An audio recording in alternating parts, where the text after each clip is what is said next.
Assalamu alaikum. Dear students, welcome to lecture number 10 of Introduction to Management, MGT 101.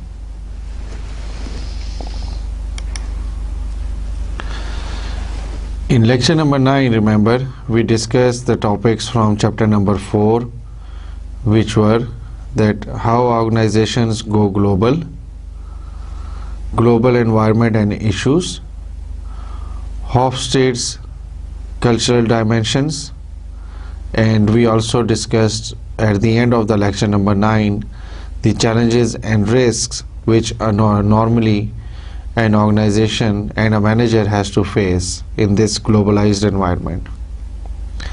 So let's see what we are going to discuss today.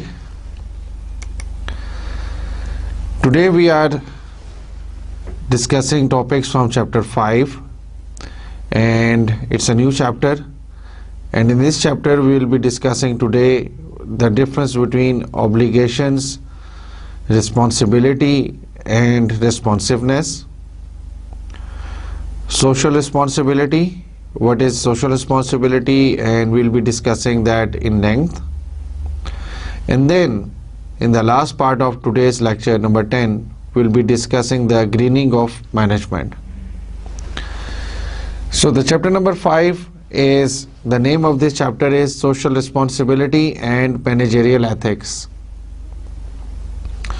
Now these days every organization is answerable, and answerable in a sense that it is answerable to its stakeholders, stockholders, and to its internal customers and external components also. So when we talk about answerable, it means that for all of its deeds, for all the actions or decisions that are being taken by any manager in the organization as a whole is answerable. It's answerable to society, it's answerable to different advocacy groups, it's answerable to different regulatory authorities, and above all, it's answerable to its own employees and its customers. So her organization जो है that is socially answerable or socially responsible for all the actions. For example, एक organization है जो कोई ऐसा product बना रही है which may be of a certain harm to the environment, और अगर वो अपनी जो रिस्पॉन्सिबिलिटी है उसको फुलफिल नहीं कर रही कि उसको प्रॉपरली मैनेज करे, प्रॉपरली स्टोर करे अपनी प्रोडक्ट को, और हो सकता है at the end of the day कोई ऐसा इंसिडेंट हो जाए जिससे कोई नेचुरल हैज़र्ड हो जाए या कोई नेचुरल प्रॉब्लम क्रिएट हो जाए नेचर के लिए, so that organization will be responsible. Another example could be कि आप देखते हैं कि कहीं समुंदर में कोई ऑयल टैंकर जो है वो किसी वजह से ऑयल जो है उसके अंदर वो बह जाता है, स्पिल हो जाता है, और उसकी वजह से जब वो ऑयल समुंदर पे फैलता है तो उसकी वजह से मछलियाँ और ये बाकी चीज़ें, और इवन जब वो तेल जो है वो लैंड तक आता है तो फिर डिफरेंट बर्ड्स और बाकी चीज़ें भी उससे अफेक्ट होती हैं. So these kinds of things are there and they are basically imparting a certain kind of challenge or pressure on each and every organization to become socially responsible. And then we'll be talking about ethics in the next part of this lecture, or the lecture number 11 maybe. So let's see what we are going to study as of chapter number 5. The first thing we are going to study. The first thing we are going to study today is the difference between obligation, responsibility and responsiveness. Dear students, obligation का मतलब होता है जिम्मेदारी. So एक आप as an organization being a manager, आपके ऊपर एक प्रेशर है, एक आपकी ऑब्लिगेशन है कि आपने जो लॉज हैं जो आपके ऊपर इफ़ेक्ट करते हैं, एनवायरमेंटल लॉज या गवर्नमेंट लॉज या कोई रेगुलेशंस, उनको आपने जो है वो पूरा करना है. सो अगर कोई ऑर्गेनाइजेशन जो है वो सिर्फ़ और सिर्फ उन लॉज की हद तक अपनी जो रिस्पॉन्सिबिलिटी है वो शो करती है कि वो जो लॉज हैं उनको पूरा कर रही है, they are abiding by the laws, तो हम कहते हैं they are fulfilling their obligation. लेकिन अगर उन लॉज के को पूरा करने के अलावा, जो कि सारी ऑर्गेनाइजेशंस कर रही होंगी क्योंकि गवर्नमेंट के लॉज हैं और गवर्नमेंट के रेगुलेशंस हैं, अगर कोई उससे एक स्टेप आगे जाती है ऑर्गेनाइजेशन और कोई ना कोई सोशल रिक्वायरमेंट के मुताबिक, सोशल या सोसाइटी के प्रेशर को सामने रख के उन रूल्स या रेगुलेशन से बढ़ के कोई काम करती है सोसाइटी के बेनिफिट के लिए, तो हम कहते हैं कि ये जो फर्म है that has become socially responsive. अब सोशली रिस्पॉन्सिव होने के लिए सोसाइटी की तरफ से कोई प्रेशर क्रिएट होगा, कोई वॉइस रेज होगी, तो एज अ रिज़ल्ट जो कंपनी है, जो ऑर्गेनाइजेशन है, वो उस चीज़ के लिए आगे बढ़ेगी और उस चीज़ को पूरा करेगी. अब यहाँ पे मैं एक चीज़ क्लैरिफाई कर देना चाहता हूँ कि ऑब्लिगेशन क्या है. सोशल ऑब्लिगेशन ये है कि आपको जो गवर्नमेंट के लॉज हैं वो आपने पूरे करने हैं. उसके बाद अगर आपको कोई बाहर से कोई सोसाइटल प्रेशर आ भी रहा है तो वो आप पूरा करें ना करें, doesn't make any difference. But socially responsive होने का मतलब ये है कि आप उन लॉज को तो पूरा कर रहे हैं, आप अपनी सोशल ऑब्लिगेशन तो पूरी कर रहे हैं, लेकिन फिर आपने ये समझा कि सोसाइटी के वॉइस को, सोसाइटी के प्रेशर को या एडवोकेसी ग्रुप्स के इश्यूज जो वो रेस कर रहे हैं उनको सामने रख के हम एक स्टेप और आगे जाएं और सोशली रिस्पॉन्सिवनेस को शो करते हुए रिस्पॉन्स करें उस सोशल रिक्वायरमेंट को और उसकी कोई एक्स्ट्रा काम करके दिखाएं. फॉर एग्ज़ाम्पल, कोई इंडस्ट्री जो है वो इन्वायरमेंटल इश्यूज़ को सामने रखते हुए किसी प्लांटेशन की जो स्कीम है या ट्री प्लांटेशन का जो प्रोजेक्ट है किसी भी लेवल का, वो शुरू कर लेती है. अभी ऑर्गेनाइजेशन के ऊपर रिक्वायर्ड नहीं था कि वो ये करे, उसकी रिक्वायरमेंट ये थी कि वो जो कुछ कर रहे हैं वो गवर्नमेंट के लॉज के अंदर होना चाहिए. बट उसने अपनी सोशल ऑब्लिगेशन से एक स्टेप आगे आई वो ऑर्गेनाइजेशन और उसने एक ऐसा काम किया जो सोसाइटी की तरफ एक पॉजिटिव मैसेज उसकी तरफ से जा रहा है. अब एक चीज़ होगी सोशल ऑब्लिगेशन, दूसरी चीज़ होगी सोशल रिस्पॉन्सिवनेस. अब तीसरी चीज़ इसके अंदर है सोशल रिस्पॉन्सिबिलिटी. सोशल रिस्पॉन्सिबिलिटी क्या है कि आप over the period of time ऐसे काम करते रहते हैं और आप ये समझते हैं, एक आप एथिकली एक चीज़ अपने कल्चर के अंदर, ऑर्गेनाइजेशन के कल्चर के अंदर शामिल कर लेते हैं कि हम जो भी काम करेंगे वो best interest of the society में करेंगे, और आप एक अपना इमेज डेवलप कर लेते हैं और ये आपका जो है वो एथिकल जो कंपोनेंट है आपकी ऑर्गेनाइजेशन के कल्चर का, उसका पार्ट बन जाता है.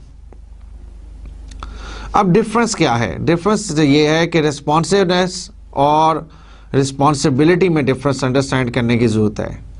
दोनों अपनी बेसिक ऑब्लिगेशन पूरी कर रही हैं ऑर्गेनाइजेशंस. सोशल ऑब्लिगेशन वो गवर्नमेंट के लॉज को पूरे कर रहे हैं, बट उसके ऊपर अब दो चीज़ें बिल्ड हो रही हैं. One is social responsibility, the other one is social responsiveness. Responsibility का मतलब है कि आप सिर्फ समझ की हद तक ये अंडरस्टैंड कर लेते हैं कि जी हमें जो कुछ करना है इन the best interest of the society करना है, तो दैट मीन्स आप सोशली रिस्पॉन्सिबल हैं.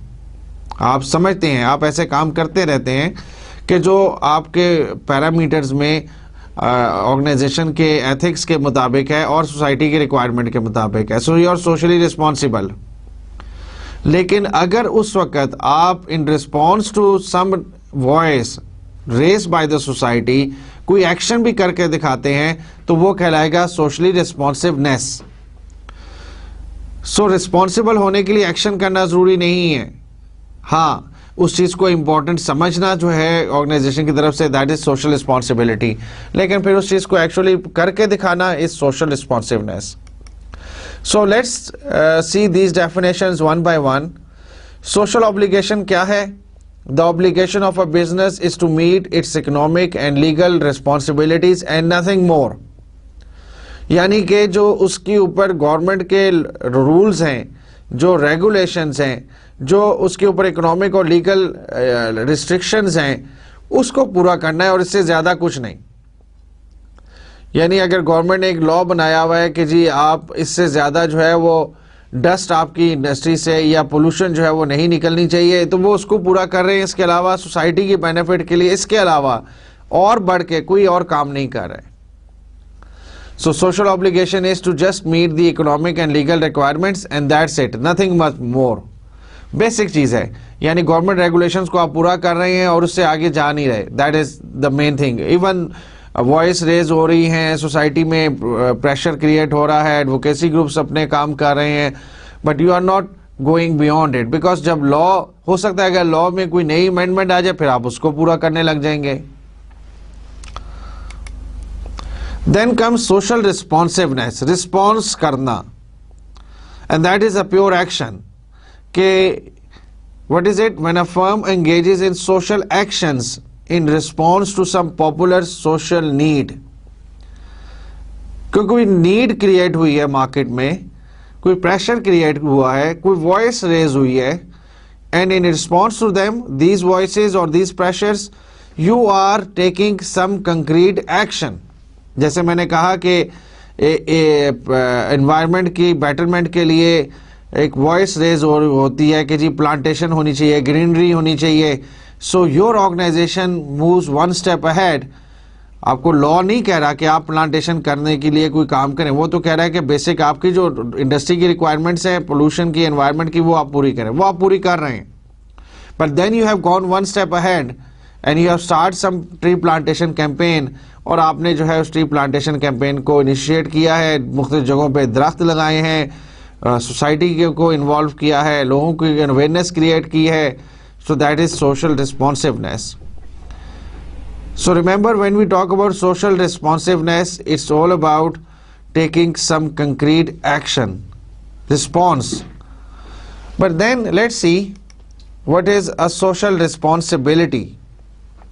जैसे मैंने थोड़ा सा स्टार्ट में कहा कि रिस्पॉन्सिबिलिटी होता है किसी चीज़ को महसूस करना। अगर आप सोशल इश्यूज़ को, जो इम्पोर्टेंट चीज़ें हैं, जो सोसाइटी इम्पोर्टेंट समझती है, अगर आप उसको अपने ऑर्गेनाइजेशनल कल्चर का या अपने कोड ऑफ एथिक्स का पोर्शन बना लेते हैं, तो that means that is our basic requirement, but then it is again much a little bit more than the social obligation. तो हम देखते हैं कि definition क्या है? A business intention beyond its legal and economic obligation to do the right thing and act in ways that are good for society. It is an intention, it is not an action. क्योंकि अगर आप ये action ले लेंगे कोई बेहतर जो society के बेनिफिट के लिए, then it will be known as social responsiveness. लेकिन अगर आप एक एज एन ऑर्गेनाइजेशन आप ये इंटेंशन रखते हैं कि हमें ये काम करने चाहिए, and you feel that it may B in some future, near future, you may be doing something for the betterment of the society, so ये इंटेंशन रखना, ये मैसेज आपके कोड ऑफ एथिक्स में होना, आपके ऑर्गेनाइजेशन कल्चर में इन चीज़ों की इंपॉर्टेंस होना, दैट इज सोशल रिस्पॉन्सिबिलिटी। मैं दोबारा तीनों चीज़ों को सम अप कर रहा हूँ। सोशल ऑब्लिगेशन क्या है कि आप ये समझो कि your organization has to fulfil its economic and legal obligations towards the society and that's it, nothing much more than that. यानी जो लॉज हैं, जो लॉज में गवर्नमेंट रेगुलेशन के अंदर जो चीज़ें आपके ऊपर अप्लाई होती हैं एनवायरनमेंट रिलेटेड या बाकी चीज़ों से रिलेटेड सोसाइटल इश्यूज पे, वो आप पूरी कर रहे हैं, उससे आगे नहीं आप जा रहे, that is social obligation. Then social obligation के ऊपर दो चीज़ें बिल्ड होती हैं, जैसे कि ये आपको थोड़ा सा डायग्राम के अंदर भी नजर आएगा, that social obligation is the main platform. किसी ऑब्लिगेशन को पूरा कर लिया, दैट्स इट, बट इसके ऊपर दो चीज़ें बिल्ड होती हैं, one is social responsibility, the other one is social responsiveness. Responsibility intention है, थिंकिंग है, रिस्पॉन्सिवनेस एक्शन है। So if being an organization आप किसी सोसाइटल प्रेशर के बेस पे कोई एक्शन लेते हो, दैट इज सोशल रिस्पॉन्सिवनेस। और अगर आप सिर्फ एक्शन नहीं लेते हो लेकिन थोड़ा सा एक स्टेप आगे जाते हो अपनी basic issues, basic legal and economic responsibilities से, और कुछ चीज़ों को अपने कल्चर के अंदर अवेयरनेस क्रिएट करते हो, उसको डेवलप करते हो, और may be in near future आप हो सकता है उस पर एक्शन भी ले लें, तो then you will be termed as a socially responsible organisation. So जैसे कि मैंने शुरू में कहा कि अब ऑर्गेनाइजेशंस जो हैं वो आइसोलेशन में नहीं रह सकती। Organizations have to have a certain liaison, has a certain link with the society, and they have to give something back. You are getting your resources. Being an organization, we are getting the resources from the society. Society हमें knowledge भी देती है, society हमें workforce भी देती है, society हमें जो है वो support भी देती है different issues के अंदर. So it's always it's a mentality to think now that we need to give something back. और सिर्फ अपनी प्रोडक्ट्स को या सर्विसेज को सेल करके सोसाइटी से अर्न करना, पैसा जो है रेवेन्यू अर्न करना, ऑब्वियसली एक बिजनेस का मेन प्रिंसिपल है, but we need to give something back. और थोड़ा सा हम आगे चलेंगे तो will be discussing some of the theories in this regard, जिसमें specially ethics point of view से हम 3 या 4 थ्योरीज डिस्कस करेंगे, जिसमें यूटिलिटेरियन व्यू है, राइट्स व्यू है, जस्टिस व्यू है, इंटीग्रेटिव अप्रोच है। सो भी अब 2, 3, 4 थ्योरीज भी पढ़ेंगे कि how an organization thinks classically और न्यू फीचर्स क्या हैं। So now let's discuss social responsibility in little bit more detail, because थोड़ा सा ये एक ऐसा कॉन्सेप्ट है कि जिसमें हमें ये देखना पड़ता है कि हम अपने कल्चर को कैसे डेवलप करें। बिकॉज रिस्पॉन्सिबल होने का मतलब ये है कि हम कुछ चीज़ों को अपने कल्चर के अंदर ऐड करें, अपने ऑर्गेनाइजेशन कल्चर के अंदर उसकी अवेयरनेस क्रिएट करें, और फिर हम आहिस्ता आहिस्ता जब इस प्रोसेस से गुजरेंगे तो सारे वर्कर, सारे एम्प्लॉयज़ और मैनेजर जितने भी हैं हमारे, वो रिस्पॉन्सिबल हो जाएंगे। रिस्पॉन्सिबल मीन्स कि फिर जब भी वो किसी न्यू प्रोजेक्ट पे काम करेंगे, किसी न्यू प्रोडक्ट पे काम करेंगे, तो ऑटोमेटिकली उनके जहन में ये होगा कि हम जो प्रोडक्ट डेवलप कर रहे हैं या जो हम सर्विस ऑफर कर रहे हैं वो सोशली एक्सेप्टेबल है कि नहीं है, क्या इसका कोई इल इफेक्ट तो नहीं है सोसाइटी पे। तो कल्चर में इस चीज़ को इम्पार्ट करना, इसको ऐड करना बहुत ज़रूरी है।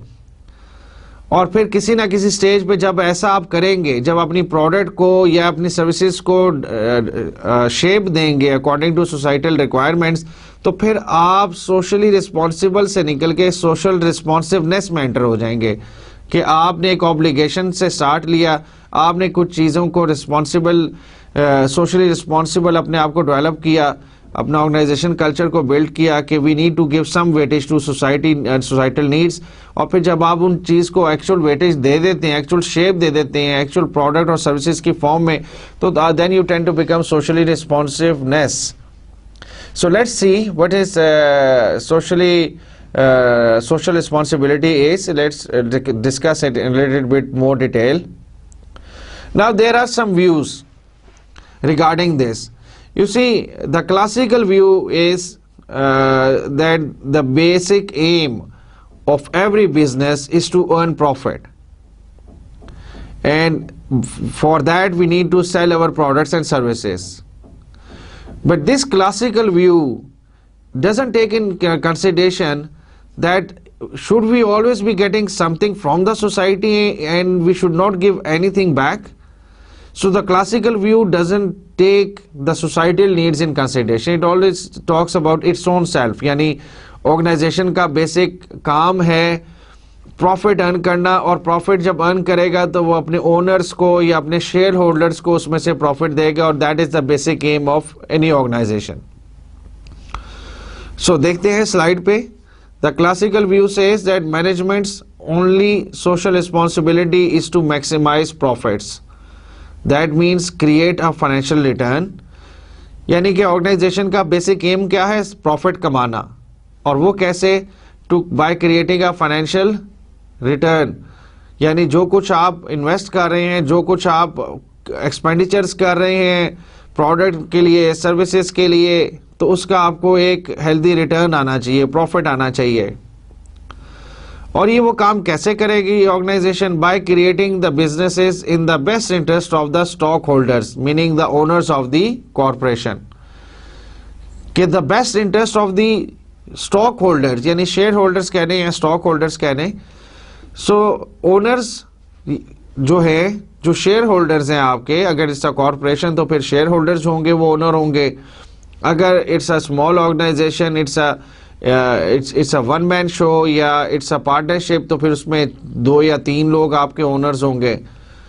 But the main idea is that the first and the foremost thing or the foremost responsibility of the organization according to the classical view is towards its owners, and they have to earn profit for their owners. That's it.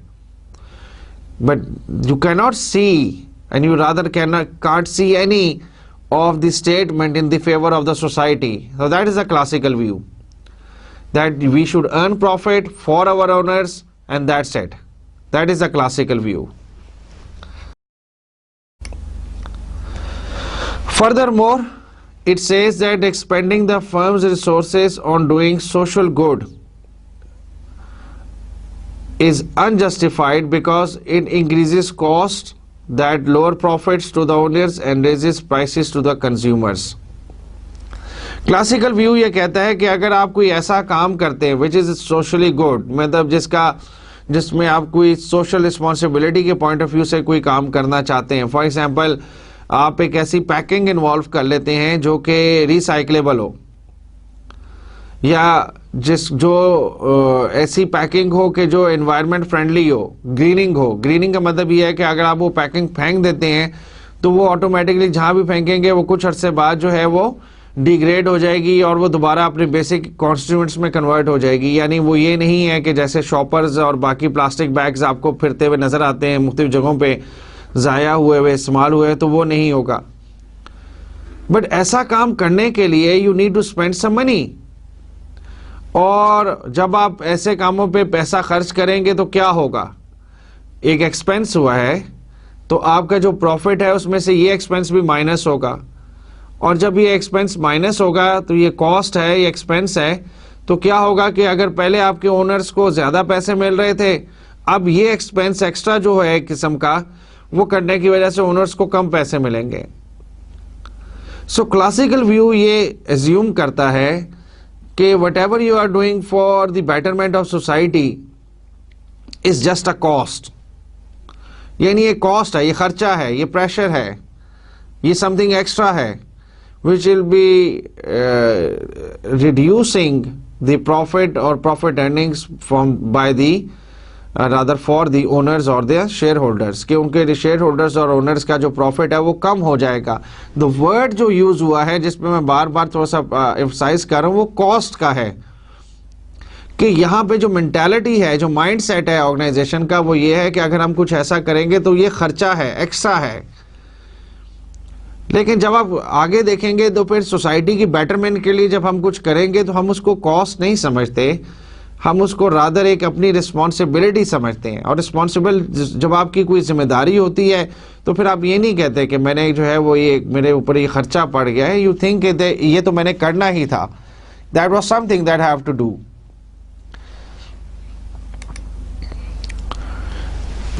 जो इसके बाद का view है that is called socio economic view. That means economics with some social responsiveness or responsibility. अब यहाँ पे हम ये समझते हैं इस व्यू के मुताबिक कि प्रॉफिट अर्निंग जो है वो अपनी जगह है, ऑर्गेनाइजेशन का काम बेसिक एम जो है वो प्रॉफिट कमाना है, लेकिन इसके साथ साथ इसको सोसाइटी को भी कुछ जो है वो पे बैक करना चाहिए, कुछ देना चाहिए, कुछ प्रोवाइड करना चाहिए। So the slide says that management social responsibility goes beyond making profits to include protecting and improving society's welfare. That the foremost thing is profit earning, वो अपनी जगह है, वो तो हमेशा किसी भी ऑर्गेनाइजेशन का बेसिक एम होगा। But then after this, that we need to do something for the welfare of the society. हमें सोसाइटी के लिए, जिस सोसाइटी में अपना बिजनेस रन कर रहे हैं, उसके लिए कुछ ना कुछ करना पड़ेगा। कुछ एग्जांपल्स मेरे जहन में आ रही हैं। For example there are some organizations in Pakistan के जब वो कहीं पे अपने ऑयल ड्रिलिंग यूनिट्स यानी ऑयल निकालने के वेल्स लगाते हैं, तो वहाँ पे जो इनकम होती है वो बाय लॉ उन्होंने अपना एक इंटरनल लॉ बनाया हुआ है कि कुछ परसेंटेज उसकी यूज़ करेंगे for developing a small hospital in that area, for developing a small school over in that area, और हो सकता है कि कुछ अच्छे स्टूडेंट्स को वहाँ से स्कॉलरशिप्स भी दें। सो ये ऐसी चीज़ें हैं जिसमें आप बीइंग एन ऑर्गेनाइजेशन आप प्रॉफिट अर्निंग तो कर रहे हैं, वो आपका बेसिक एम है ही है, but at the same time you are giving something back to the society for its welfare. The next point is that corporations are not independent entities. यानी कॉरपोरेशन जो है वो आइसोलेशन में नहीं है, they are not independent, rather they are dependent on the society and they are responsible only to stock holders. That corporations are not independent entities, कोई independent entity नहीं है, they are dependent and they are also responsible only to stock holders, के वो सिर्फ stock holders को responsible नहीं है, answerable नहीं है। देखें क्लासिकल व्यू में हमने यही कहा कि we are answerable to our stock holders और शेयर होल्डर्स, लेकिन ये व्यू ये कहता है that we are not only answerable to the stock holders, we are at large, we are rather answerable to the society also.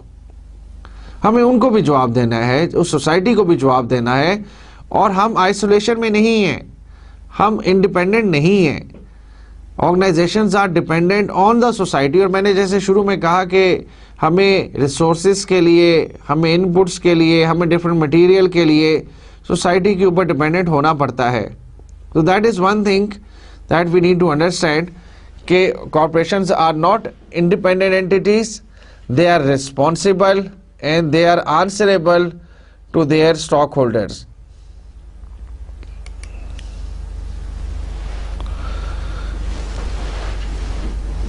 Furthermore, the socio-economic view also states that the firms have a moral responsibility to larger society to become involved in social, legal and political issues. And the message is to do the right thing. देखिए socio economic view ये कहता है कि आप isolation में नहीं हैं, आपने सोसाइटी की वेलफेयर के लिए तो काम करना है, और आप प्रॉफिट अर्निंग के बाद आपका जो सेकंड मोस्ट इम्पॉर्टेंट काम होगा वो किसी ना किसी फॉर्म में सोसाइटी की वेलफेयर करनी है। अब वेलफेयर करने के साथ साथ दैट इज़ समथिंग प्रैक्टिकल, लेकिन ओकेजनली अगर आप कोई एक्शन नहीं भी ले पा रहे, but at least you need to raise the voice, you should be there, you should participate, you should join hands with those advocacy groups, those associations, those non-governmental organizations who generally raise awareness against a certain issue. So आप वो तमाम काम कर सकते हो जिसमें आप, हो सकता है प्रैक्टिकली आप कोई हॉस्पिटल नहीं क्रिएट कर रहे, कोई बड़ा काम नहीं कर रहे, but at the minimum what you can do as an organization is that you can be involved in a little bit of social work, some kind of legal support, and maybe if you go beyond that at a very large scale you may also go to some extent going political, in a sense that you start raising a voice at different platforms, at different political platforms, on a different issue which affects the society. So ये levels हैं. मैं ये नहीं कह रहा कि कोई organization जो है वो at the very start जो है वो एक्शन ओरिएंटेड हो जाएगी और सोसाइटल एक्शन लेना शुरू कर देगी, but it passes through different stages. पहले आपका बेसिक काम है अपनी ऑब्लिगेशंस पूरा करना, आपको रूल्स और रेगुलेशंस जो है आपके अप्लाई हो रहे हैं उनको मिनिमम आपने उनको पूरा करना है. That is a starting point. फिर आप थोड़ा सा आगे बढ़ते हैं, कुछ चीज़ों को अपने कल्चर के अंदर अवेयरनेस पॉइंट ऑफ व्यू से लेके आते हैं, ताकि जो आपके मैनेजर्स हैं, if whenever they will be working on some product or service, तो उसको जो है वो एक अच्छा environmental friendly या societal friendly जो है issues के मुताबिक उन products को develop कर सकें. So do the right thing, यानी organization का काम according to socio-economic view is to do the right things, whether these are social, legal or political issues. But if they are in the favor of the society, then the organizations must go one step ahead and show it to the other organization as an example that organizations cannot remain in isolation. Corporations needs to go one step ahead and do something for the betterment of the society at large. So now in this slide we are comparing the social responsiveness and social responsibility from 4 dimensions. You see, major consideration क्या है? What is the major consideration in social responsibility? Is something ethical. यानी आप ये समझते हैं कि societal needs को अगर हम अपने culture में लेके आए तो it's going to affect us in a better way, in a positive way. तो आप इसको एथिकल समझते हैं. ऐसे काम को करने को आप part of the organisational ethics या कोड ऑफ एथिक्स समझते हैं. लेकिन अगर आप इसको प्रैक्टिकली करोगे, if you go in action and you start performing, showing practically कि हमने ये काम किया है, then you tend to become the socially responsive firm. अब आप रिस्पॉन्सिबिलिटी से आगे चले गए. सो मेजर कंसिडरेशन क्या है? मेजर काम या स्टेप क्या होता है? When you are a socially responsible organisation, यू include those things and you believe that they are a part of our ethics. But when you move from one step ahead further and you involve your organization and yourself into some action, then you will be called as a social responsive firm. A very important thing is called the ends and means over here, and we are talking in terms of the focus. Maybe at some stage later may give you a little bit idea about ends and means theory, but initially ends and means over here mean that whenever you are doing something, there is a way of doing things, there are some stages involved, there are some components which are involved, and while passing through those stages or those components, you achieve what you started for. So end is something that you want to achieve, and means is a process through which you achieve those things. So when we talk about the focus of social responsibility is the ends. यानी मैं इसको कुछ ऐसे explain करूंगा आपके लिए कि जैसे मैंने एक एग्जांपल कोट किया कि एक ऑर्गेनाइजेशन जो है वो ये समझती है कि प्लांटेशन और ग्रीनरी जो है वो होनी चाहिए और उसके पॉजिटिव इम्पैक्ट होते हैं ओवरऑल एनवायरनमेंट पे. अब इस चीज़ को सिर्फ समझना जो है वो सोशल रिस्पॉन्सिबिलिटी है. बट मैंने कहा कि अगर वो ऑर्गेनाइजेशन वाकई ही किसी जगह पे ट्री प्लांटेशन की कैंपेन स्टार्ट कर देती है, प्रैक्टिकली ट्रीज लगाती है, उसको मैनेज करती है, तो वो सोशल रिस्पॉन्सिबिलिटी है. अब आपने अगर प्रैक्टिकली इन चीज़ों को इम्प्लीमेंट किया यानी ट्री प्लांटेशन के लिए आपने कोई जगह ली, उसके ऊपर आपने उसको लेवल किया, उसके बाद उसके ऊपर आपने ट्रीज लगाए, वाटरिंग के लिए सिस्टम में क्रिएट किया, कुछ माली रखे वहाँ पे मैनेज करने के लिए। So these are the means, actual practical steps हैं। लेकिन अगर आप सिर्फ एंड में क्या अचीव करेंगे, इस पूरे प्रोसेस के एंड में क्या अचीव करेंगे, वहाँ पे ग्रीनरी हो जाएगी, वहाँ पे ट्री प्लांटेशन हो जाएगी, वहाँ पे अच्छा जो है वो मे बी कोई पार्क डेवलप हो जाए, that is the end thing. अब होता क्या है कि when you talk about social responsibility, तो हमारे लिए हम एंड को अपने कल्चर में ला रहे होते हैं, मीन्स पे बात नहीं कर रहे होते। यानी हम ये कहेंगे कि जी जब भी कोई अच्छा पार्क बनता है तो उसके ऊपर सोसाइटी के अच्छे इम्पैक्ट होता है, लोग वहाँ पे वॉक करने जाते हैं, बच्चे खेलते हैं, ग्रीनरी होती है और एनवायरनमेंट पे पॉजिटिव इम्पैक्ट आता है, अच्छा लगता है। कहीं से आप ऐसे एरिया से गुजरो जहाँ ग्रीनरी हो। अब ये चीज़ें हमने अपने कल्चर में एक अवेयरनेस के तौर पे क्रिएट कर दी, तो ये तो एंड है ना, और इसको हमने अपने कल्चर में ऐड कर दिया, कोड ऑफ एथिक्स में ले आया कि जी ग्रीनरी जब कभी होनी चाहिए, और जब कोई ऐसा काम हो तो हमें करना चाहिए, और दरख्तों को नहीं काटना चाहिए। हमारे बिल्डिंग के बाहर अगर दरख्त हो तो उनको सेव करने की कोशिश करनी चाहिए, या इन हाउस हमें प्लांटेशन करनी चाहिए, तो करनी चाहिए और उसका अच्छा इफेक्ट होगा। तो these are the ends we are talking about. और एंड्स को हम अपने कल्चर का पोर्शन तो बना लेते हैं, लेकिन उन एंड्स तक पहुंचने के लिए जब हम प्रैक्टिकली कुछ करेंगे, कुछ मीन्स अडॉप्ट करेंगे और प्रैक्टिकली कोई चीज़ ऑन ग्राउंड ले आएंगे, तो वो सोशल रिस्पॉन्सिवनेस कहलाएगी।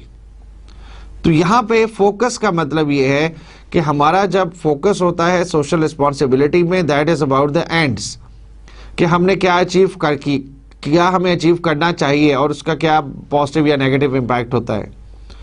लेकिन सोशल रिस्पॉन्सिवनेस में आप क्या है, उन मीन्स की तरफ जाते हैं जिनसे आप उस एंड्स को अचीव करोगे। The next point is emphasis, कि हमारा जो है वो किस चीज़ पे हम एम्फसाइज कर रहे होते हैं, जोर दे रहे होते हैं। तो सोशल रिस्पॉन्सिबिलिटी में हम इस चीज़ को अपनी ऑब्लिगेशन समझ रहे होते हैं। देखें, ऑब्लिगेशन का मतलब वही है कि हम ये समझते हैं कि ये जो है ऐसा होना चाहिए, हमें ऐसा करना चाहिए, और ये अगर हम करेंगे तो अच्छा होगा हमारे लिए भी, ऑर्गेनाइजेशन के लिए भी और सोसाइटी के लिए। But we feel that it's just an obligation. और ऑब्लिगेशन में मैं थोड़ा सा क्लैरिफाई कर दूं कि ऑब्लिगेशन में आप मिनिमम रिक्वायरमेंट जो होती है वो पूरी कर रहे होते हैं, आप एक जिम्मेदारी है। लेकिन कोई ये नहीं कह सकता आपको जो है वो आपको ट्रायल नहीं आपका कर सकता कि जी आपने ऐसा नहीं किया। आपकी एक ऑब्लिगेशन थी, आप पूरा करें ना करें, बट आपकी एक जिम्मेदारी है, एहसास जिम्मेदारी क्रिएट कर दिया आपके अंदर। अब अगर उसको प्रैक्टिकली करते हैं तो अच्छी बात है, नहीं करते हैं तो कोई आपको क्वेश्चनिंग नहीं कर सकता। But when you talk about social responsiveness, it is a response, it is a practical action. तो अब आपने ऑब्लिगेशन की हद तक नहीं रहे, आपने कहा कि नहीं हमें जिम्मेदारी तो हमने क्रिएट हो गई है, लेकिन हम इसको एक्चुअली करके दिखाएंगे। सो that is the basic difference when you talk about emphasis in social responsiveness. The emphasis is in terms of response, but in social responsibility the emphasis is just on understanding the obligation, taking it as an obligation. आप उसको पूरा करते हैं तो अच्छी बात है, और अगर आप पूरा करेंगे तो फिर आप सोशल रिस्पॉन्सिबिलिटी से निकल के सोशल रिस्पॉन्सिवनेस में एंटर हो जाएंगे। अब इसका डिसीजन फ्रेमवर्क है। देखिए डिसीजन फ्रेमवर्क क्या है, कि आप जो डिसीजन लेंगे इस एज अ रिजल्ट, उसका फ्रेमवर्क क्या होगा, यानी उसकी ड्यूरेशन क्या होगी। अब जब when your firm is feeling that we are socially responsible, तो it may take many months, it may take many years rather, कि एक ऑर्गेनाइजेशन जो है वो उसको अपने एथिक्स में, कोड ऑफ एथिक्स में अच्छा समझती रही, और फिर जाके उसने फाइनली कोई एक्शन ऐसा लिया कि जिसमें उसने वाकई किसी चीज़ को इम्प्लीमेंट किया, प्रैक्टिकली लोगों को सोशली रिस्पॉन्सिवनेस होके दिखाया. So it's a long term. But when we talk about responsiveness, then responsiveness is short term and immediate. Action लेना, फौरी तौर पे कोई अच्छा समझा उसको शॉर्ट टर्म में या मीडियम टर्म में आपने करके दिखाया. सो अगर आप एक ज़मीन लेते हैं, उसके ऊपर ट्री प्लांटेशन करते हैं, तो आपने ज़मीन ले ली, फिर अगर आपने उसको 10 साल के लिए छोड़ दिया, तो it's not social responsiveness. Social responsiveness ये है कि जिस मकसद के लिए आपने वो पीस ऑफ लैंड लिया है उसको आप डेवलप करें फौरी तौर पे, ताकि लोगों को एक्शन नज़र आए, और हाँ फिर उसका इम्पैक्ट अच्छा होगा. फिर सोसाइटल फोर्सेस जो हैं वो आपकी ऑर्गेनाइजेशन को अच्छा समझेंगी और आपके साथ कोऑपरेट करेंगी. Now there are some arguments in favor and against social responsibility.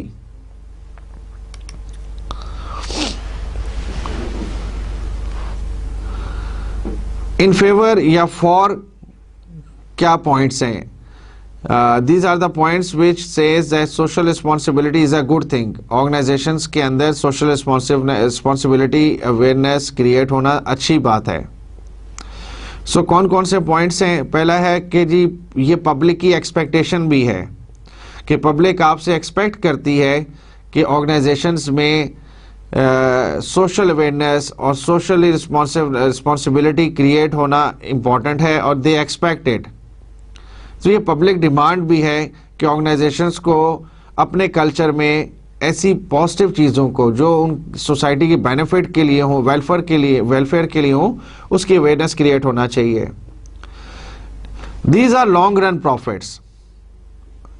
अगर आप कोई ऐसी अवेयरनेस क्रिएट करते हैं अपनी ऑर्गेनाइजेशन में, तो आप in the longer run you may end up in developing some kind of product, some kind of services which are more socially responsive.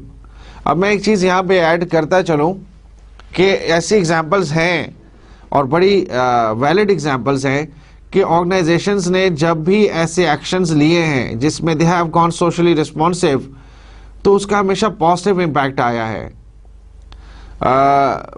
For example, अगर आप ऐसी प्रोडक्ट्स बनाते हैं कि जिसमें चाइल्ड लेबर इन्वॉल्व नहीं है, यानी छोटे बच्चों से काम नहीं लिया गया है, तो उसकी अब it's a huge market, because whenever you are exporting any sports code या कोई और चीज़, तो you need to provide a certificate कि जी इसमें चाइल्ड लेबर इन्वॉल्व नहीं है.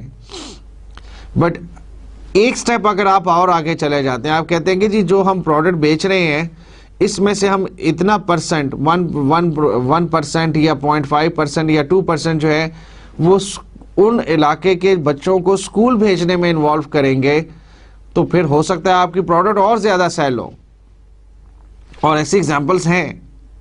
सो just to give you an idea that the firms can have more profits, long run profits in by going developing a social responsive culture. It's an ethical obligation. इस पर मैं पहले भी बात कर चुका हूँ कि ये ethically it's a good thing, and कि organizations जो है वो अपने यहाँ अवेयरनेस क्रिएट करें सोशली इश्यूज़ के ऊपर, जो है वो बेटरमेंट के लिए कुछ ना कुछ अवेयरनेस और प्रोग्राम्स अपने यहाँ रखें. It improves your public image. ये आपका जो इमेज है in the eyes of the public improve करता है. पब्लिक आपको अच्छा समझने लग जाती है, आपके स्टेप्स को एक अच्छी निगाह से देखते हैं जब भी आप कोई ऐसे स्टेप्स लेंगे जो सोशल वेलफेयर रिलेटेड होंगे. अगर प्रैक्टिकली नहीं भी ले रहे तो उसको अच्छा समझ रहे हैं और कहीं ना कहीं किसी ना किसी प्लेटफॉर्म पे आप अपनी बात पहुंचा रहे हैं. It improves environment. ऐसे स्टेप से एनवायरनमेंट इम्प्रूव होती है. Discouragement of further government regulation. अब ये पॉइंट समझने वाला है. अब फॉर एग्जांपल कुछ ऑर्गेनाइजेशंस जो हैं वो नज़रिए आता है कि लॉस तो है लेकिन वो लॉस को फॉलो नहीं कर रहे हैं. अब अगर वो लॉस को फॉलो नहीं करेंगे तो क्या होगा? गवर्नमेंट और स्ट्रिक्ट लॉज लेके आएगी.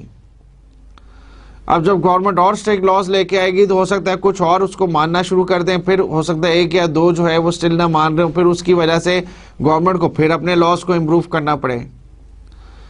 बट अगर एक ऑर्गेनाइजेशन डे 1 से स्टार्ट से ये चीज़ समझने लग जाए that these steps are for the betterment of the society and the organisation itself, और उन लॉज को और उन रेगुलेशंस को पूरा करना शुरू कर दे, तो फिर वो जो बार बार स्ट्रिक्ट लॉज लाना और लॉज को रिवाइज करने का जो प्रोसीजर है गवर्नमेंट के एंड पे, वो रुक जाएगा, उसकी नीड नहीं रहेगी.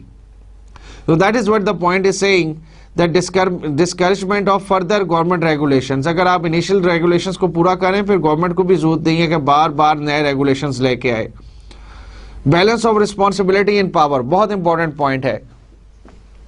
देखिए मैनेजर्स का कॉर्पोरेशंस में, ऑर्गेनाइजेशन में अब रोल थोड़ा सा डिफर हो गया. If we are looking it from the socio economic point of view, balance रखना है किस चीज में, पावर में और रिस्पॉन्सिबिलिटी में. अगर एक मैनेजर सोशल इश्यूज को सेट असाइड कर देता है, साइड पे कर देता है और सिर्फ इस चीज पे फोकस करता है कि we have to earn profit one way और अनदर, तो फिर वो अपनी पावर एक्सरसाइज कर रहा है. बट अगर एट द सेम टाइम अगर वो कुछ ना कुछ सोशल वेलफेयर के स्टेप्स को भी इन्वॉल्व कर रहा है अपनी डिसीजन मेकिंग में, फिर वो रिस्पॉन्सिबिलिटी भी दिखा रहा है. सो एज अ मैनेजर आपको अपने डिसीजंस को बैलेंस करना है, क्योंकि आपके दोनों काम हैं. You have to earn the profit and then you need to spend some part of that profit on social issues and social welfare. तो पावर भी एक्सरसाइज करना जरूरी है मैनेजर के लिए और फिर रिस्पॉन्सिबिलिटी भी शो करना जरूरी है. तो मैनेजर्स को उसके बीच में बैलेंस रखना है और ये बैलेंस क्रिएट हो जाता है ऑटोमेटिकली अगर किसी ऑर्गेनाइजेशन के अंदर सोशल इश्यूज पे बात हो रही है, अवेयरनेस क्रिएट हो रही है और कल्चर में उन चीज़ों को इन्वॉल्व किया जा रहा है. Stock holder interest are important.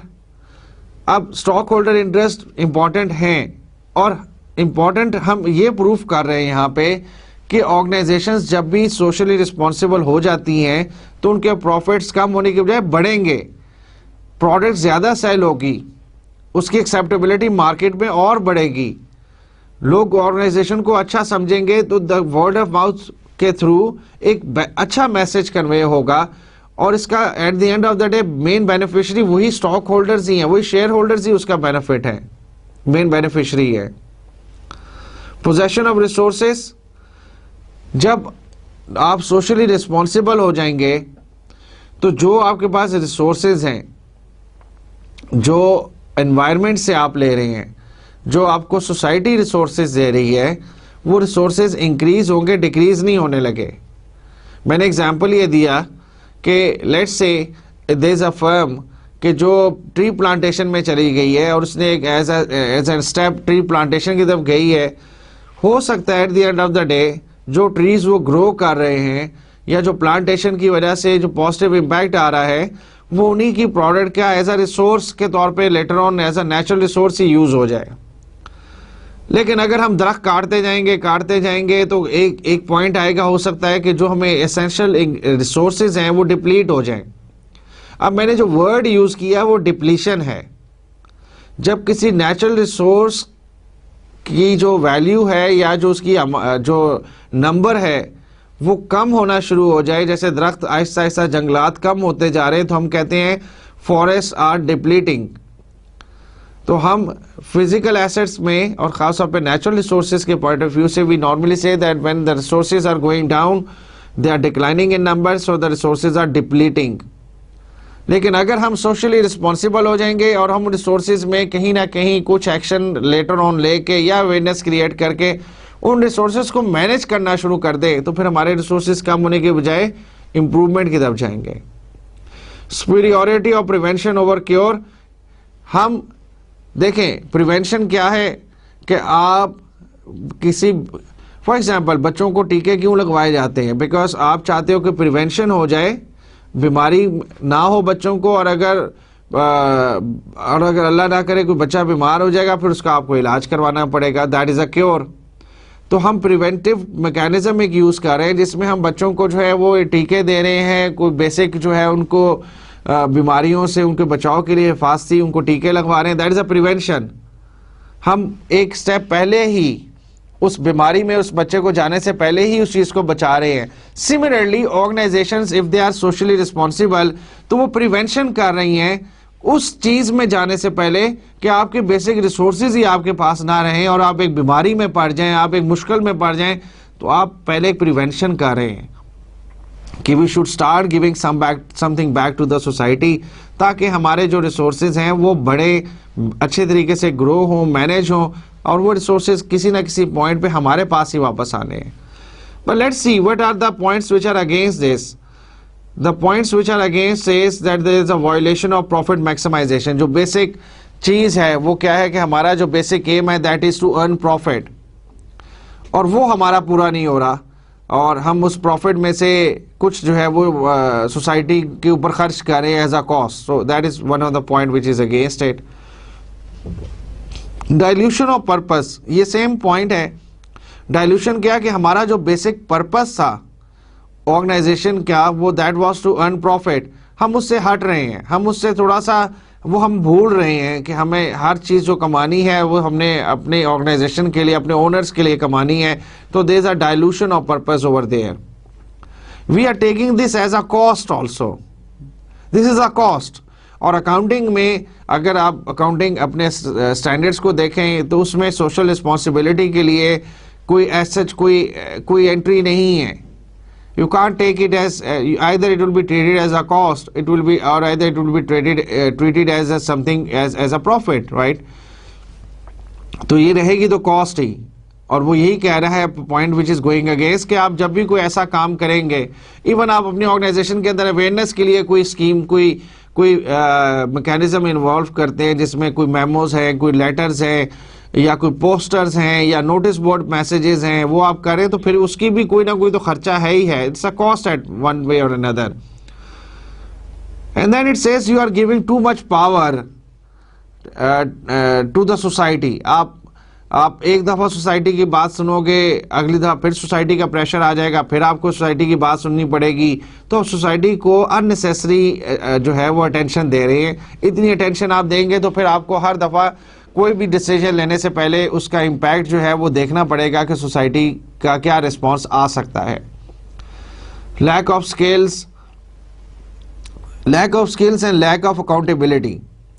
देखिए ये मैनेजर्स के पॉइंट ऑफ व्यू से है कि मैनेजर्स जो हैं वो हमेशा, जो कि एजुकेशन है, if the manager is an MBA तो उसने अकाउंटिंग पढ़ी है, अकाउंटिंग में उसके नज़दीक कॉस्ट ही होती है. सोशल ऑब्लिगेशन या सोशल रिस्पॉन्सिबिलिटी का कोई ट्रीटमेंट नहीं है अकाउंटिंग के अंदर, तो वो ये नहीं कह सकता कि ये कॉस्ट नहीं है, बिकॉज उसने तो पढ़ा है कि ये कॉस्ट ही है. अब एट द सेम टाइम वो मैनेजर ने इस ऑर्गेनाइजेशन में कुछ इंटर्नशिप की या फिर इस ऑर्गेनाइजेशन में आ गया, बट उसकी कोई जो है वो एजुकेशन सोशल इश्यूज रिलेटेड नहीं है. So that manager is lacking skills in that area. तो वो सोशल इशू को वेटेज कैसे देगा कि ये कितना इंपॉर्टेंट है. हो सकता है वो उसको एक इम्प्रेशन में आ जाए सोसाइटल प्रेशर के कि जी it's a very big issue, तो वो उसको बहुत ज़्यादा वेटेज दे दे, तो वो भी गलत है. बहुत ज़्यादा कम वेटेज दे दे अपने डिसीजन में, वो भी गलत है. सो कहने का मकसद ये है कि मैनेजर्स जो है वो इस चीज़ के लिए प्रिपेयर नहीं किए जाते कि उनको किसी लेवल पे सोशल इश्यूज़ पे बात करनी है या सोशल इश्यूज़ को कंसिडर करना है, और फिर इसका हमेशा जो है वो कोई नेगेटिव जो है वो रिज़ल्ट होगा, पॉजिटिव नहीं हो सकता. और लैक ऑफ अकाउंटेबिलिटी है कि हाउ यू गोना से, आप कैसे कहोगे कि ये जो डिसीजन था ये वैलिड है, बिकॉज हो सकता है ये ऐसी चीज़ है कि सोसाइटल प्रेशर में या सोसाइटल इश्यूज़ को कोई ज़्यादा इंपॉर्टेंस दे रहा होता है, कोई कम दे रहा होता है, तो हर एक की डिफरेंट ओपिनियन होती है. सो लैक ऑफ अकाउंटेबिलिटी है, लैक ऑफ डिसीजन की वेटेज को वे करना एग्जैक्टली कि ये कितना साउंड था, ये थोड़ा सा एक इशू है. Now we need to see does social responsibility pay, कि क्या जो हम अगर सोशली रिस्पॉन्सिबल हो जाते हैं तो इसका हमें कोई रिटर्न आता भी है कि नहीं आता है, और क्या ये सिर्फ एक कॉस्ट ही रहती है और इसकी कोई अर्निंग नहीं होती. सो let's see this from this perspective. Now the slide says that studies have shown that there is a positive relationship between social involvement and the economic performance of firms. यानी एक positive relationship है कि जब भी firms अपने आप को किसी सोशल वर्क में इन्वॉल्व करती हैं तो उसके इकोनॉमिक गेन्स जो होते हैं, जो प्रॉफिट मेकिंग है, उस पर एक पॉजिटिव इम्पैक्ट आता है. Now, difficulties in defining and measuring social responsibility and economic performance raise issues of validity and causation in the studies. एक वर्ड आया है causation. देखें, हम जब मार्केट में बात करते हैं तो there is a kind of research जिसको हम कॉज एंड इफेक्ट स्टडीज कहते हैं. एक चीज कॉज है, एक चीज ने कोई चेंज इनिशिएट की और जिस चीज में चेंज आएगी या रिजल्ट आएगा वो इफेक्ट होगा. यहाँ पे हम रिलेशनशिप देख रहे हैं सोशल इन्वॉल्वमेंट का इकोनॉमिक परफॉर्मेंस के ऊपर. तो हम ये कह रहे हैं कि सोशल इन्वॉल्वमेंट जो है वो कॉज है और एक इफेक्ट आ रहा है which is the increase in और betterment of the economic performance. तो वो ये कह रहे हैं कि सिर्फ मसला क्या है कि ये तो ओवरऑल प्रूव हुआ है कि ऐसा हुआ है कि ऑर्गेनाइजेशन जब भी सोशली इन्वॉल्व हुई हैं, सोसाइटी के करीब गई हैं, सोसाइटी के लिए कुछ किया है तो इकोनॉमिक परफॉर्मेंस इंप्रूव होती है. लेकिन थोड़ा सा मसला ये है कि इसको क्वांटिफाई कैसे किया जाए, इसको मेजर कैसे किया जाए कि वाकई ही कितने परसेंट हमने सोशली इन्वॉल्व हुए तो कितने परसेंट हमारा प्रॉफिट इंक्रीज हुआ.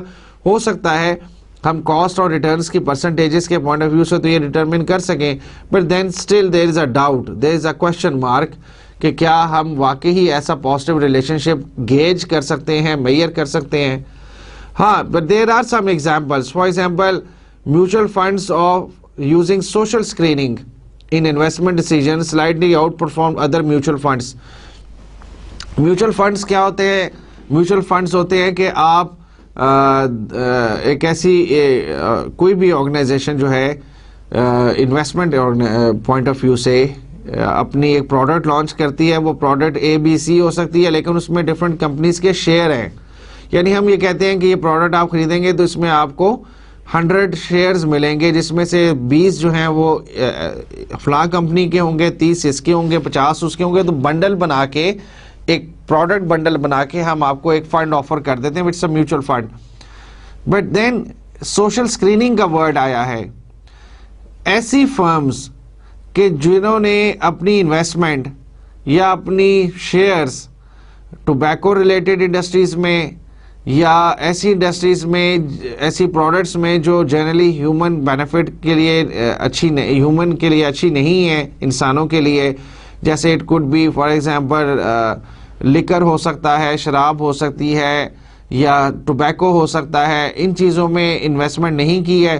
तो ये देखा गया है कि ऐसी फर्म्स जो सोशल स्क्रीनिंग करती हैं, यानी स्क्रीन आउट करती हैं कि हमें ये सोशली बेनिफिशियल प्रोडक्ट्स हैं या नॉन बेनिफिशियल प्रोडक्ट्स हैं, तो ऐसे फंड्स जो सोशल स्क्रीनिंग के बाद ऐसी फर्म्स में इन्वेस्टमेंट करते हैं या शेयर्स लेते हैं जो एथिकली साउंड फर्म्स हैं, जो टोबैको या बाकी चीज़ों में अपनी इन्वेस्टमेंट नहीं की हुई, तो उनके म्यूचुअल फंड्स ग्रो होते हुए हमेशा देखे गए हैं.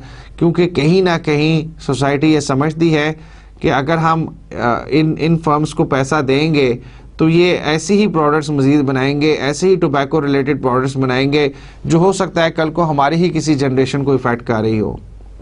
सो that is one of the way of looking it. A general conclusion is that a firm's social actions do not harm its long-term performance. कि आप सोशल एक्शंस करोगे तो आपको कोई नेगेटिव इम्पैक्ट नहीं होगा. ये तो प्रूव हुआ है कि नेगेटिव इम्पैक्ट नहीं होगा. हाँ, पॉजिटिव इम्पैक्ट प्रूफ तो हुआ है किसी हद तक, लेकिन एक्चुअली गेज नहीं किया जा सका कि किस हद तक उसका आपको बेनिफिट होगा. ये तो हम नहीं आपको बता सकते एट दिस मोमेंट कि सोशल इन्वॉल्वमेंट का किस हद तक पॉजिटिव इम्पैक्ट है on economic performance of the firm. But ये आपको जरूर गारंटी कर रहे हैं हम that it will not have a negative impact. Negative impact नहीं होगा. अगर पॉजिटिव नहीं भी हो रहा तो बैलेंस आउट हो जाएगा, लेकिन नेगेटिव नहीं होगा आपको. So a firm without any further thinking must go into social involvement, must go for social benefits. The last topic for today's lecture is greening of management.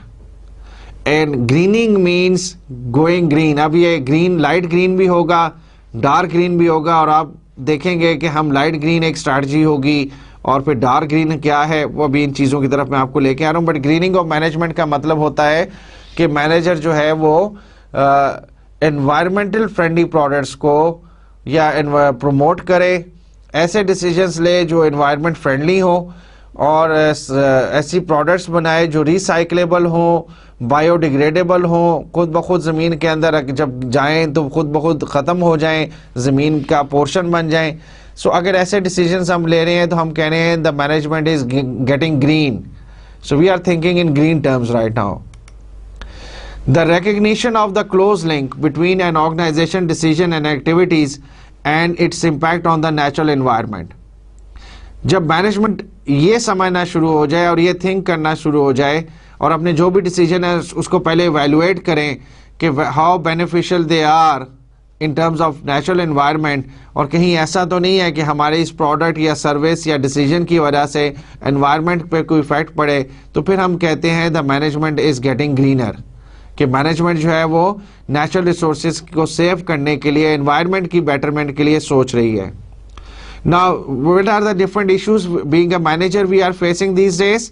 Remember, मैंने शुरू में इस लेक्चर के कहा था कि हम आइसोलेशन में नहीं रह सकते। बीइंग अ मैनेजर अब हम अलहदा नहीं रह सकते, हमें सोसाइटी के साथ मिलजुल के रहना है और कुछ ना कुछ हमें पे बैक करना है, क्योंकि सोसाइटी हमें हमारे बेसिक रिसोर्सेज दे रही है, और ये रिसोर्सेज अगर हम उसको मैनेज नहीं करेंगे, सपोर्ट नहीं करेंगे सोसाइटी को, तो ये रिसोर्सेज आहिस्ता आहिस्ता डिप्लीट हो जाएंगे। For example air quality, pollution, soil pollution, water, अगर हमें वाटर चाहिए है मैन्युफैक्चरिंग पर्पस के लिए और वाटर हमें क्लीन नहीं मिल रहा, तो आपको फिर वाटर प्यूरिफिकेशन प्लांट एक लगाना पड़ेगा, फिर वो जो वाटर निकलेगा उसको अपनी प्रोडक्ट के लिए इस्तेमाल करना पड़ेगा। So that adds to your cost. तो air pollution, water pollution, soil pollution are different issues. Global warming is an issue. Global warming है, आप ऐसी गैसेस एमिट कर रही हैं इंडस्ट्रीज के जो एक काइंड ऑफ एनवायरनमेंट क्रिएट कर देती है जहाँ पे टेम्परेचर जो है वो राइज कर जाता है। So may be in the near future we need to pay back, और ऑर्गेनाइजेशंस कर रही हैं, दे आर टेकिंग स्टेप्स कि अपनी जो इमिशंस हैं उनकी इंडस्ट्री से उसको मिनिमम लिमिट पे रखा हुआ है, and that is something which is again a social obligation. In some countries is a social obligation, यानी वहाँ के लॉज के मुताबिक ऐसा करना मस्ट है, and for some industries and for some countries it is a kind of social responsibility. And then we need to take in consideration के natural resources जो है वो डिप्लीट तो नहीं हो रहा है, कहीं ख़त्म तो नहीं हो रहा है। सो ऐसा देखना, ऐसा करना, अगर हमारी ये सोच का पोर्शन बन जाए, हिस्सा बन जाए, तो फिर हम कहते हैं the management is getting greener. And how organisations go green, it's very interesting कि मैंने जिस लाइट ग्रीन और डार्क ग्रीन का आपसे जिक्र किया था, that how organisations go green, the first one is called light green approach, also called legal approach. यानी कि जो मिनिमम रिक्वायरमेंट्स हैं एनवायरनमेंट प्रोटेक्शन के पॉइंट ऑफ एजेंसी के पॉइंट ऑफ व्यू से, या आपके लोकल रूल्स एंड रेगुलेशंस के हिसाब से, गवर्नमेंट लॉज के मुताबिक, अगर आप सिर्फ वही पूरा कर रहे हैं और उससे आगे नहीं जा रहे, तो आप लाइट ग्रीन अप्रोच है आपकी। So firms simply do what is legally required by obeying laws, rules and regulations willingly and without legal challenge। उसको चैलेंज नहीं कर रहे हैं, जो रूल्स आ रहे हैं उनको इम्प्लीमेंट कर रहे हैं। So then we say that we have a light green approach. Then comes a market approach, and moving a step ahead of light green approach is market approach, when firms respond to the preferences of their customers for environmentally friendly products। कि हम सिर्फ rules regulation अगर पूरे कर रहे हैं तो कि एमिशन नहीं होनी चाहिए, हमें बाहर जो है वो पोल्यूटेड वाटर नहीं फेंकना चाहिए, इंडस्ट्री से निकलना नहीं चाहिए। सो that is light green approach, जो रूल्स और रेगुलेशन के मुताबिक हैं। अगर हम उससे एक स्टेप आगे जाएंगे और अपनी प्रोडक्ट्स और सर्विसेज को भी इस तरह ट्रांसफॉर्म करें, ऐसे डेवलप करें कि वो एनवायरमेंटल फ्रेंडली प्रोडक्ट्स और सर्विसेज बन जाएं, तो फिर हम कहेंगे कि now we have a market approach. Light green is first step, market approach is the second step. The third one is called the stakeholder approach. देखिए डिफरेंस है स्टेक होल्डर और शेयर होल्डर में। स्टेक होल्डर का मतलब होता है वो लोग जिनका कुछ एट स्टेक है विद योर ऑर्गेनाइजेशन, यानी कुछ उनका आपकी ऑर्गेनाइजेशन के अंदर हिस्सा है या इंटरेस्ट है। अब इसमें आपके कस्टमर्स भी आते हैं, इसमें आपके सप्लायर्स भी आते हैं, इसमें आपके शेयर होल्डर्स भी आते हैं, इसमें आपकी सोसाइटी एट लार्ज भी आती है और जितने अदर इंस्टीट्यूशंस हैं वो भी आते हैं। तो the next step is the stake holder approach, that firms work to meet the environmental demands of multiple stakeholders, your employees, suppliers and the community। हम एक स्टेप और आगे गए, सिर्फ अपनी प्रोडक्ट एनवायरमेंटल फ्रेंडली नहीं बनाई, हम एक स्टेप और आगे जा रहे हैं और हम जाके स्टेक होल्डर से मिल रहे हैं, उनकी अप्रोच को सामने रख रहे हैं, उनकी नीड्स को सामने रख रहे हैं। और अगर वो कहते हैं कि अजी आप सिर्फ प्रोडक्ट्स की हद तक ना रहें, आप हमें एक यहाँ पे मिलजुल के हम एक एनवायरमेंटल फ्रेंडली यहाँ पे जो है वो एक जोन बनाते हैं जहाँ पे हम ग्रीनरी करेंगे, प्लेग्राउंड्स बनाएंगे और यहाँ पे जो ये पोल्यूटेड वाटर आता है इसको कुछ किसी हद तक ट्रीटमेंट करने की कोशिश करते हैं। That is a stake holder approach. And then finally we have a dark green zone which is a kind of activist approach. Activist क्या है कि you actually start taking an active part. आप अपनी ऑर्गेनाइजेशन के platform से आपकी organisation जो है वो इश्यूज पे काइंड ऑफ एडवोकेसी ग्रुप्स को सपोर्ट करती है, बाहर निकलती है, कुछ बैनर्स लगाती है, कुछ अवेयरनेस के लिए क्रिएट करती है, प्रैक्टिकली स्टेप्स लेती है। Then it's called an activist approach. Firms look for ways to respect and preserve environment and be actively socially responsible. Now this is the kind of relationship जिसकी मैं बात कर रहा था। It may be looking little bit, it should have been a light green and dark green, but it is a darker green on the one side. So the low is light green, which is a legal approach, minimum requirements अपनी पूरी करना। Market approach is one step ahead कि अपनी products को भी environment friendly banana. The next step is stakeholder approach कि जी मिलजुल के अपने stakeholders को साथ शामिल करके कुछ environmental related ideas को develop करना, उस पर काम करना। And then the dark green is an activist approach कि फिर actively आप socially responsibility को भी और social responsiveness की तरफ चले गए हैं और आप actively participate कर रहे हैं किसी चीज़ के अंदर। Now the last thing over here is to evaluate the greening of the management कि आप एक ऑर्गेनाइजेशन में जो ग्रीनिंग का इफेक्ट है वो कैसे मॉनिटर करोगे कि either we are on light green पे हैं हम या डार्क ग्रीन पे हैं। So there are various things. कुछ ऑर्गेनाइजेशंस के अंदर कुछ गाइडलाइंस होते हैं, जो डॉक्यूमेंट्स होते हैं जो ये बताते हैं अपने मैनेजर्स को कि how we can move from a light green approach to a dark green approach. हमें अगर किसी भी अप्रोच को अडॉप्ट करना है तो हमें क्या क्या स्टेप्स लेने चाहिए। It's a kind of a document which is there, so the organizations become greener by using sustainability reporting guidelines to document green action। sustainability का word use हुआ है। sustainability का मतलब है वो ऐसे actions लेना, ऐसे steps लेना कि जो आपकी organization को लॉन्ग टर्म उस मार्केट में सस्टेन कर सके, यानी उस ऑर्गेनाइजेशन का उस मार्केट में मौजूद रहना इंश्योर हो जाए। तो ऐसे स्टेप्स लिए लें। ISO is international standards organisation. एक ये इंटरनेशनल बॉडी है जो डिफरेंट किस्म के स्टैंडर्ड्स बनाती है और उसका एक स्टैंडर्ड जो है which is called 14000। That is a standard which is for environmental management और एनवायरमेंटल फ्रेंडलीनेस।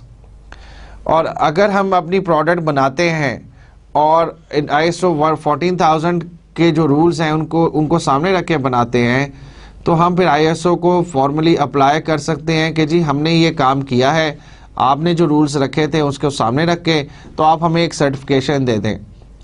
उनका कोई ना कोई रिप्रेजेंटेटिव आपको विजिट करेगा, आपके डॉक्यूमेंट्स को चेक करेगा और अगर ऐसा प्रूफ हो जाता है कि वाकई ही आपने उनके लॉस को सामने रख के सारी अपने एनवायरनमेंट को डेवलप किया, अपनी प्रोडक्ट या सर्विसेज को ऑफर किया है, तो आपको एक सर्टिफिकेशन मिल जाएगी और फिर आप अपनी प्रोडक्ट के ऊपर वो लेबल कर सकते हैं कि our product is environmental friendly, it's ISO 14000 certified.